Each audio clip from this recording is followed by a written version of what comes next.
Oh, yan. Ganito talaga yung malaki yung kaldero, no? Yung kawali. Oh, sabay-sabay na together yan. Nagprito ako ng itlog, tapos naggisa na ako, tapos ayan na, yung mga leftover.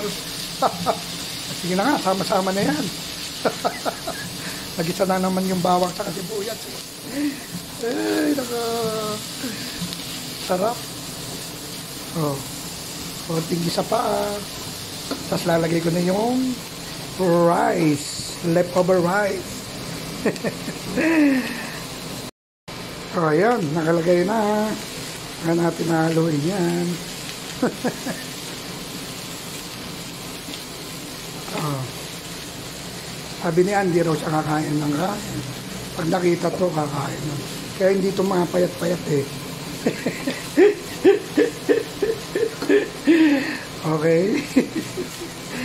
So, pag napanood to, yari ako.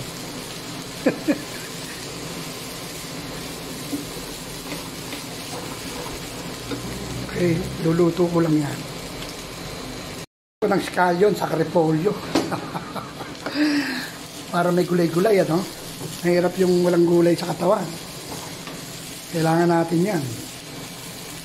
Kahit paano, nakakatulong yun sa mga, bagay-bagay na maganda sa katawan.